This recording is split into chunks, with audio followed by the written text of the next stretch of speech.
그래서 대표적으로는 이런 것들이 있을 수 있습니다. 성 역할의 고정 같은 것들을 우리가 생각해 볼 수가 있겠는데 뭐 옛날부터 전통적으로 이런 말이 좀 있잖아요. 남자가 말이야, 태어나서 3번만 우는 거야. 뭐 이런 말들 할아버님들이 굉장히 저는 많이 들으면서 자랐거든요.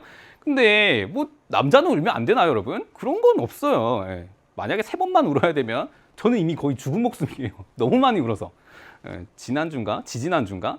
그때도 이제 지인의 결혼식에 잠깐 갔었는데 결혼식을 보는데 또 눈물이 나는 거예요. 제가 눈물이 진짜 많거든요. 너무 감동적이어서. 예. 눈물 흘릴 수 있죠. 당연히 감정이 있는 건데. 그죠? 잘못된 성 역할입니다. 뭐 아니면 이런 것들도 있을 수 있어요. 아, 여자가 말이야. 치마를 입어야지. 이런 것들 굉장히 문제가 될 수 있는 발언들이죠. 왜 꼭 치마를 입어야 돼? 퍼지 입을 수도 있잖아요. 자유롭게 입으면 되는 거죠. 이런 식으로 어떤 성 역할을 고정시켜 버린다거나 혹은 성을 차별해 버린다거나 이런 문제들이 현실 세계 속에서 우리 현대 사회 속에서 종종 발생하고 있는 것처럼 보입니다.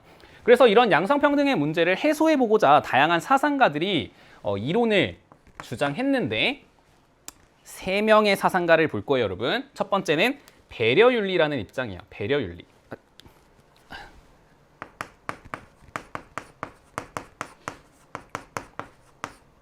배려윤리. 배려라는 말은 어떤 따뜻한 보살핌을 나타내는 표현이죠. 그래서 따뜻하게 안아준다라는 것인데 이 배려윤리의 입장들을 이해하기 위해서는요. 먼저 이 배려윤리가 등장했던 배경을 먼저 알아두시면 굉장히 쉽게 이해할 수가 있습니다. 이 배려윤리는요. 어떤 분위기 속에서 등장했냐면 기존의 윤리학에 대한 비판적인 어떤 인식 속에서 등장하게 되었어요. 다시 말해볼게요. 여러분들이 지금까지 우리 생활과 윤리, 우리 이 강의에서 배웠던 윤리학자들 생각해 보세요, 여러분. 칸트, 뭐 벤담, 밀, 뭐 아니면 맥킨타이어 등등등등 다 남자죠. 여성 윤리학자가 없었어요, 지금까지. 그죠? 그러니까 사실 인류의 역사를 통틀어서 이 윤리학의 발전이라는 것은 계속해서 남성 중심적으로만 이루어져 왔다는 거예요. 그러다 보니까 공통적으로 주장하고 있는 것도 있습니다. 바로 이성을 굉장히 중시하고 있다는 거죠. 칸트, 이성을 통해서 도덕 법칙을 수립하면 돼. 뭐 덕윤리도 마찬가지예요. 우리가 이성을 통해서 구체적인 딜레마 속에서 어떤 상황과 맥락에 적절한 행위를 선택해내는 것, 중욕을 선택해내는 것도 역시 이성의 역할이고요. 공리주의, 쾌락과 고통을 계산하는 것 역시 이성의 역할입니다. 계속해서 이성적인 관점에서만 윤리학을 발전시켜 왔다는 거예요. 그게 문제라는 거죠. 그래서 이 배려윤리의 등장 배경은요. 기존에 있었던 이 남성 중심의 윤리학이 뭐 배려윤리 학자들에게 있어서는 이 남성 중심 윤리학을 다른 말로 정의윤리라고도 이야기합니다. 정의윤리. 왜냐하면 결국 이성이라는 어떤 매개체를 통해서 이성적 판단을 통해서 정의로운 것이 무엇인가를 계속해서 골똘히 생각하고 있는 윤리학이라는 거예요. 뭐 플라톤도 마찬가지고요. 다 이 정의로움에 대해서 이야기하고 있었죠. 그래서 이 남성 중심 윤리학에 대한 비판으로부터 바로 배려윤리가 등장하게 되었다라고 이해하시면 되겠고요. 이 배려윤리의 가장 대표적인 사상가는요. 캐롤 길리건이라는 이 미국의 여성 윤리학자가 있습니다. 길리건. 근데 이 사람이 썼던 책 이름 하나만 기억해 둘게요, 여러분. 제가 책 제목 잘 안 쓰는데 이 책 제목은 시험 문제에 종종 자주 출제가 되어서 한번 써볼게요. 어떤 책을 썼냐면 이름 되게 멋있어요. 다른 목소리로 라는 책을 씁니다. 다른 목소리로. 무슨 목소리일까? 누구의 목소리일까요? 여성의 목소리를 이야기하겠죠. 기존에 우리는 이 남성의 목소리만 들어왔는데 이제 우리는 여성의 목소리도 들어야 해라는 이런 입장을 보이고 있는 책이라고 느껴지시죠? 네. 자, 그럼 길리건의 주장을 한번 살펴볼게요. 첫 번째. 길리건이 주장했던 거는요. 이 남녀의 성향을 잘 살펴보니까 이 남녀의 도덕성이라는 것 혹은 남녀가 어린 시절부터 이 도덕성을 발달시켜가는 그 과정들이 굉장한 차이점을 보이고 있다는 점이었어요. 남녀의 도덕성 발달에 차이가 있다. 어떤 도덕적인 성향의 차이가 분명히 있다는 거예요. 예를 한번 들어볼게요. 제가 굉장히 인상 깊었던 이 차이를 보여주는 드라마가 하나 있었는데 그 예전에 방영했던 지금은 다 끝났죠? 응답하라 1994라는 드라마가 있었습니다. 이제 그 드라마의 이제 고아라님이 여자 주인공으로 이제 나정이라는 역할로 나왔고요.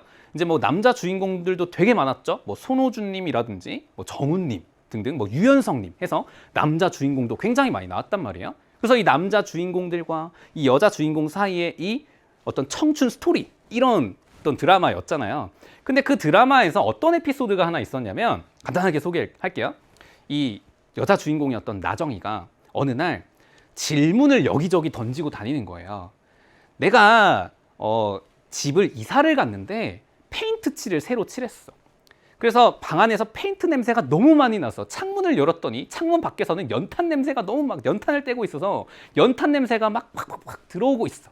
그럼 나 어떻게 해야 돼? 물어보는 거예요. 이 남자 주인공들한테 다 가서 물어보는 거예요.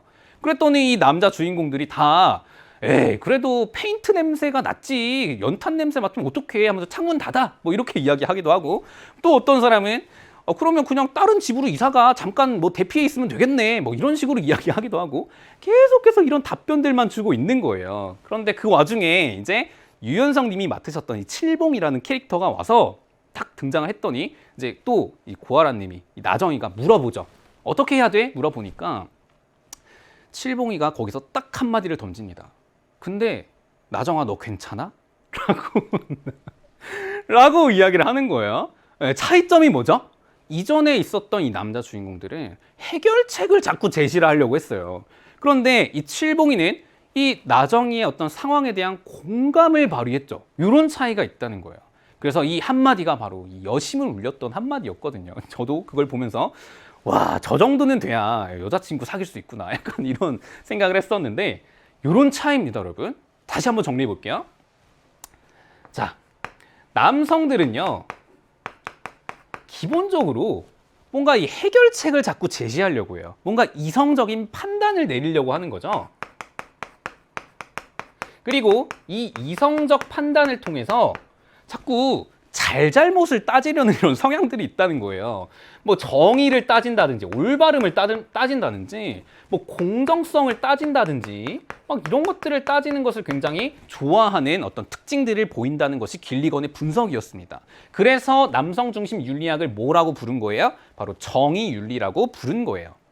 자, 그런데 이 여성들은 좀 색다른 모습을 보이고 있다는 거죠. 이 여성들은 단순히 이성적 판단에 의존하고 있는 게 아니라 여기 핵심 키워드 4가지 적을 겁니다. 꼭 다 기억하셔야 돼요, 여러분.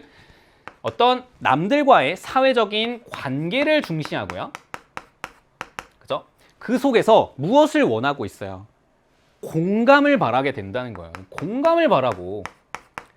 그리고 그 공감 속에서 우리는 타인을 배려하게 되고요. 그리고 더 나아가서 타인을 진짜 책임지려는 뭐 이런 태도들을 보이고 있다라는 거예요. 그래서 이 4가지의 키워드가 여러분 배려윤리를 대표하는 4가지입니다. 꼭 기억해 두셔야 돼요.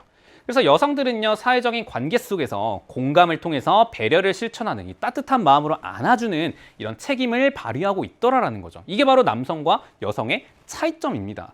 그러면 결론이 뭐겠어요, 여러분? 길리건의 결론이 뭘까요? 결론은 남녀의 차이를 어떻게 해라? 갈등을 유발해라? 이런 거 아니죠, 절대. 남녀의 차이를 인정하자 이거예요. 인정하자 서로. 그죠? 뭐가 더 낫고 뭐가 더 나쁜 게 아니야. 뭐가 더 우월하고 열등한 게 아니야. 그러니까 서로의 차이를 분명히 인정하고 더 나아가서 길리건의 결론이 이거죠. 서로가 남녀 간에 조화를 이룰 수 있도록 잘 살아가자 이런 이야기입니다. 조화를 추구하자. 근데 이 길리건의 입장을요, 여러분 좀 극단적으로 생각하시면 안 돼요. 예를 들면 이런 겁니다. 뭐 남성은 여러분 배려 못 하나요? 그런 건 아니죠. 여성은 이성적 판단 못 하나요? 그런 것도 아니에요. 다 할 수 있습니다. 하지만 길리건이 이야기했던 건 좀 두드러지는 특징들이 있다라는 것을 이야기한 것이고 이런 차이를 서로 인정하고 서로 간의 어떤 조화를 추구해보자라고 이야기했던 것이죠. 이게 바로 배려윤리의 기틀이라고 볼 수가 있겠습니다. 자, 그럼 이제 3번째로 한번 가보도록 할게요. 3번째. 자, 3번째. 자, 이제 길리건 다 정리했고요. 3번째는 나딩스라는 사상가입니다. 역시 배려윤리 사상가예요. 나딩스.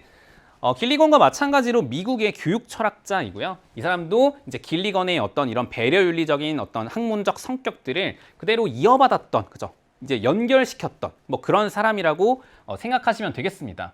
그래서 뭐 길리건과 나딩스를 막 엄격하게 막 이거는 길리건이고 이건 나딩스야라고 막 구별할 필요는 없겠지만 나딩스에게서 그래도 두드러지는 어떤 특징들을 설명해 보자면 나딩스는 이 여성이 그래 이 관계를 통해서 공감을 하고 배려를 실천하고 있네. 근데 그 배려라는 건 어떻게 실천하는 걸까? 이 원리를 좀 궁금해했던 사람이에요. 그 원리를 탐구했던 사람이죠. 그래서 나딩스는 이 배려라는 것을 크게 두 가지로 구별을 합니다. 첫 번째는 자연적 배려라는 게 우리에게 주어져 있대요. 자연적 배려. 다시 말하면 자연적이라는 것은 선천적이라는 뜻이죠. 애초에 타고난 우리 태어나기를 어떤 배려의 어떤 따뜻한 마음씨를 어느 정도 갖고 있다라는 그런 이야기입니다. 그래서 나딩스는 우리가 선천적인 그리고 고민 없이 발휘할 수 있는, 즉 어떤 내적 갈등을 일으키지 않는, 내적 갈등이 없는 배려를 실천할 수 있다라고 주장하죠.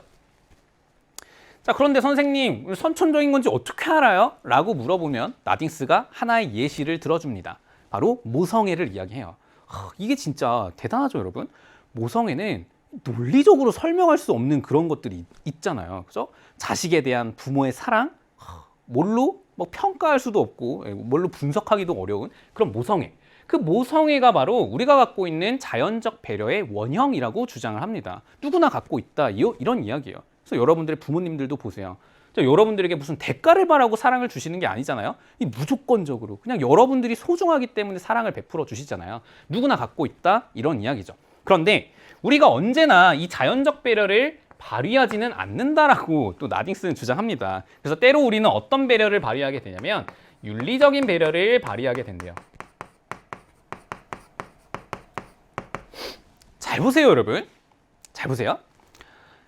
여러분들이 예를 들어서 친구랑 매점에 간 거예요. 근데 친구가 너무 배가 고픈데 용돈이 다 떨어진 거야.